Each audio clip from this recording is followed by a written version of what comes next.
اگر دائیں طرف جائے تو بشارت ہے کہ کام کر لے، اگر بائیں طرف جائے تو انکار ہے کہ ہرگز کام نہ کریں، نقصان اٹھائیں گے۔ اور اس استخارے کے لیے یکسوئی کی ضرورت، آپ ارادہ اپنا مضبوط رکھیں کہ یہ پرچی ہل رہی ہے اور استخارے سے مجھے یہ اہدنا صراط المستقیم، یہ مجھے راستہ بتائے گی میں یہ کام کروں یا نہ کروں۔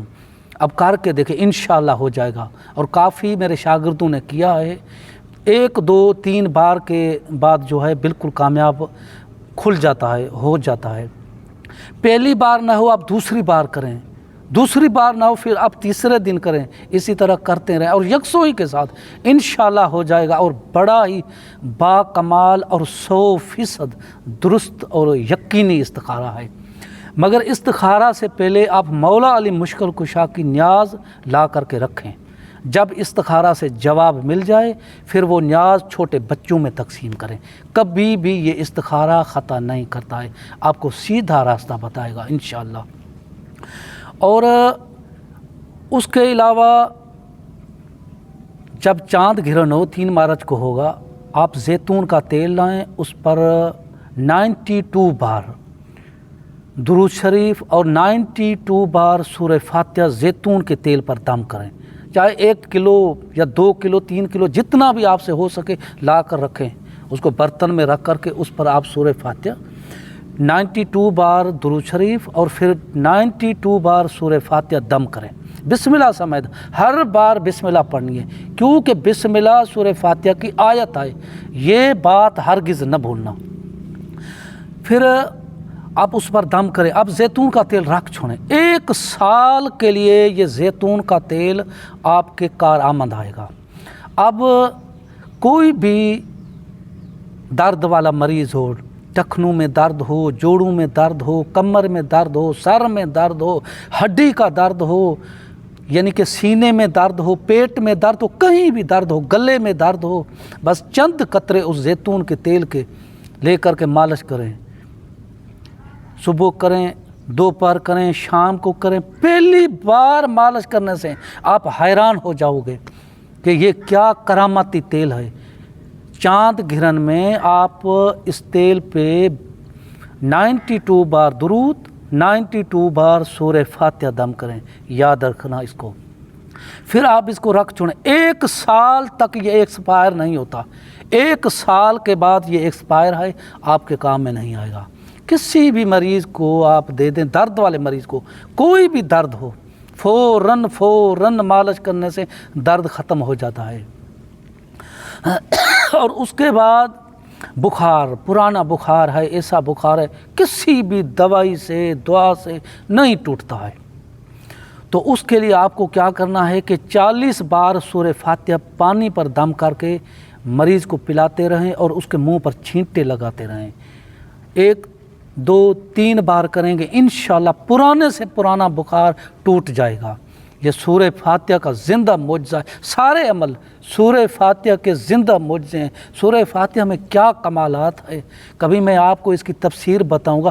14 معصومین سمائے ہوئے ہیں اسی سورہ مبارکہ میں، اس لیے یہ نماز میں پڑھنا واجب ہے، اس لیے یہ شفا کہلاتی ہے، اس لیے پورا قرآن اس میں ہے، اس لیے یہ القرآن کہلاتی ہے۔ اور اس کے بعد جو مریض جس کے بچنے کی کوئی بھی امید نہ ہو، زندگی سے مایوس ہو چکا ہو، بستر پہ آخری سانس لے رہا ہے، تو آپ کو اس کا علاج صدقے سے کرنا ہے۔ حضور پاک کی حدیث ہے کہ صدقہ موت کو ٹال دیتا ہے۔ اب صدقے سے کیسے علاج کرنا ہے میں آپ کو طریقہ بتاتا ہوں۔ آپ 4 کلو گندم کا وزن کر کے مریض کے سینے پر رکھیں جو مریض سویا ہوا ہے، اور 4 کلو پانی کا وزن کر کے اپنے سامنے رکھ، آپ مریض کے قریب بیٹھیں، اپنے سامنے رکھ، اس پر آپ 40 بار سورہ فاتحہ دم کریں۔ پھر وہ جو گندم ہے وہ صدقہ کر کے کسی بیوہ کو، کسی مسکین کو، کسی مستحق کو دے دیں، اور وہ پانی کے چھینٹے مریض کے بدن پہ منہ سے لے کر کے یہاں وہ جوڑوں تک، ٹخنوں تک وہ پانی کے چھینٹے آپ لگاتے رہیں، پاؤں پہ نہ لگائیں، چھینٹے لگاتے رہیں۔ صبح دوپہر شام کو، یعنی کہ ایک ایک گھنٹہ کے بعد تھوڑے تھوڑے چھینٹے اس کے جسم پہ لگاتے رہیں۔ اللہ نے چاہا تو وہ اٹھ کر کے بیٹھ جائے گا اور آپ حیران ہو جائیں گے۔ یہ ایک دو مریض کو میں نے بتایا، بہت ہی کارآمد ہے صدقہ کا یہ طریقہ۔ اللہ ہر کسی کو شفا دے، ہماری دعا ہے۔ اور آخر میں جو میں آپ کو عمل دینا چاہتا ہوں، یہ بڑا ہی زبردست عمل ہے، اور سرکار کی آمد کے صدقے اور اس کی آمد کی خوشی میں آپ کو دینا چاہتا ہوں۔ 100% درست اور انتہائی آسان عمل ہے، تذکیر سمعلونی۔ یہ بھی سورہ فاتحہ کا عمل ہے۔ اب آپ کو کیا کرنا ہے، شرط اس کی یہ ہے جو بھی اپنی نفس پر کنٹرول رکھتا ہو، فقط اور فقط اس کو اس عمل کی اجازت ہے، جو اپنی نفس پہ کنٹرول رکھتا ہو۔ تذکیر سمعلونی کے لیے آپ کو پہلے کیا کرنا ہے کہ 2 رکعت نماز برائے استغفار، اپنے گناہوں کی بخشش کے لیے پڑھنی ہے، جیسے نماز پڑھی جاتی ہے اسی طرح۔ سلام کے بعد نماز ختم کر کے پھر آپ اٹھ کر کے 2 رکعت نماز تذکیر سمعلونی کی نیت سے پڑھیں، 2 رکعت نماز۔ پھر اب اس بار جو 2 رکعت آپ نماز پڑھ رہے ہیں، سورہ فاتحہ کے بعد آپ کو اذا جاء نصر اللہ، جو قرآن پاک کے 30ویں پارے میں سورہ نصر ہے، یہ 10 بار پڑھنی ہے۔ سورہ فاتحہ کے بعد 10 بار یہ سورہ پڑھنی ہے۔ دوسری رکعت میں بھی اسی طرح کرنا ہے۔ نماز ختم کر کے آپ قبلہ رخ ہو کر کے بیٹھ جائیں۔ 3125 بار پڑھیں یا سمعلونی، یا سمعلونی، یا سمعلونی، 3125 بار پڑھیں۔ حصار ضرور کریں۔ تیسرے دن آپ کے حصار کے باہر ایک حسین و جمیل عورت آ کر کے کھڑی ہو جائے گی۔ یہ ہے سمعلونی۔ 6 فٹ اس کی قد ہے، تقریباً آپ کو اس کی 20 سال عمر لگے گی۔ انتہائی حسین و جمیل خوبصورت ہے۔ یہ آپ سے پوچھے گی مجھے کیوں بلایا ہے، آپ اس کو کہیں گے میں آپ کی طاقت سے انسانیت کی خدمت کرنا چاہتا ہوں اور اس کی خدمت سے رب کی رضا چاہتا ہوں۔ آپ کو فقط اور فقط یہی کہنا ہے، اور آپ اپنی نفس پر کنٹرول کریں۔ ایسا نہ ہو کہ آپ اس کے حسن و جمال کے دیکھ کر کے آپ اپنے ہوش کھو بیٹھیں۔ اگر یہ ہو گیا تو پھر نقصان کا خدشہ ہے۔ پہلے آپ کوشش کریں، آپ دیکھیں کہ کھانا پینا کم کریں اپنا، بالکل آپ اپنی نفس کو ختم کر دیں، یعنی کہ ایسے جو خیالات خواہشات ہیں وہ بالکل آپ اپنے آپ سے دور کر دیں۔ اس کے بعد آپ اس کی چلہ کشی کریں۔ تیسرے دن یہ حصار کے باہر آ کر کے کھڑی ہو جاتی ہے۔ اگر تیسرے دن نہ آئے پھر تیسرے دن مسلسل کریں، آئے گی۔ اگر نہ آئے تو پھر بھی تیسرے دن کریں۔ حد 3 چلوں میں، 3 دن کا چلہ ہے۔ تیسرے چلے میں جو آپ 3 دن کا کریں گے ضرور ضرور ضرور حاضر ہو جائے گی۔ پھر جو شرائط آپ کو منوائے گی، دیکھیں جو شرائط آپ نہیں کر سکتے ہیں، مثلا وہ آپ کو کہے گی کہ آپ کسی بھی عورت کو ہاتھ نہ لگانا، آپ کا ہاتھ کسی عورت کو مس نہ ہو، تو یہ شرط ہرگز نہیں ماننا۔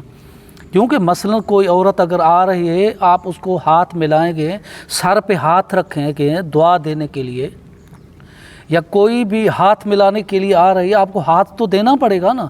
پھر آپ اس کی شرط میں پھنس جائیں گے تو یہ شرط آپ قبول نہیں کر سکیں گے، کیونکہ آپ کسی کو دعا تو دیں گے نا، کسی کے سر پہ ہاتھ رکھ کے بہن بیٹی کے کہہ کر کے دعا بھی دے سکتے ہیں نا، تو ہاتھ تو لگ جاتا ہے کسی بھی نہ کسی حالت میں، اسی لیے یہ شرط نہ مانیں۔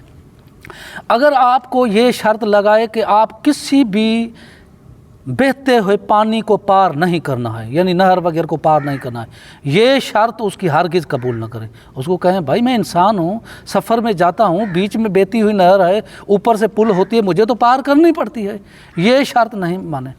جو شرط آپ دیکھیں کہ میں پوری کر سکتا ہوں وہی مانی ہے، کیونکہ ہر کسی شخص کے ساتھ اس کی مختلف شرائط ہوتی ہے۔ میرے ساتھ اور شرائط تھی، دوسرے کے ساتھ اور شرائط، تیسرے کے ساتھ اور شرائط ہوتی ہے۔ اسی لیے میرے دوستو اس بات سے میں آپ کو آگاہ کرتا ہوں، جب آئے تو آپ کو کہنا ہے کہ میں آپ کو اس لیے حاضر کیا ہے کہ میں آپ کی طاقت سے انسانیت کی خدمت کرنا چاہتا ہوں، اور انسانیت کی خدمت کر کے میں اللہ کی رضامندی چاہتا ہوں۔ یہ بات آپ کو کہنی ہے فقط اور فقط، اور شرائط جو آپ پورے کر سکیں وہی اس کے ماننے ہیں، باقی کوئی بھی شرائط ماننا نہیں ہے۔ عمل 100% درست اور سچا ہے، جس کا جی چاہے میری اجازت ہے آپ کر لیں، مگر شرط یہ ہے عمل کرنے سے پہلے سوچنا کہ نفس پر کنٹرول ہو، ایسا نہ ہو کہ آپ اس کو دیکھ کر کے اپنے ہوش کھو بیٹھیں، کیونکہ اس کی صورت ہی ایسی ہے، اس کا حسن ہی ایسا ہے۔ اس لیے میرے دوستو آگاہ کرنا میرا کام تھا۔ جتنے بھی عمل میں نے آپ کو دیے ہے، میری دل و جان سے آپ کو اجازت ہے، اس کے لیے میرا جو ہدیہ ہے آپ کو پتہ ہے۔ جتنے بھی عمل دیتا ہوں میرا ہدیہ یہ ہے کہ پاک زہرا کے دشمنوں پہ لعنت کریں، اور آج جو میں نے آپ کو عمل دی ہے سرکار زمانہ کی آمد کی خوشی میں، اس کے لیے میرا ہدیہ یہ ہے کہ آپ 92 بار درود شریف ہمارے سرکار زمانہ اجل فرجہ کو ہدیہ کریں، اور اس کے بعد آپ پاک زہرا کے دشمنوں پہ لعنت کریں۔ پھر میری دل اور جان سے تمام عملوں کی آپ کو اجازت ہے، یہ کریں اور مجھے اپنے دعاؤں میں ضرور یاد رکھیں۔ میری دعا آپ کے ساتھ ہے، مولا آپ کو کامیابی عنایت فرمائے، آمین ثم آمین۔ دعاؤں میں یاد رکھیے گا، یا علی مدد۔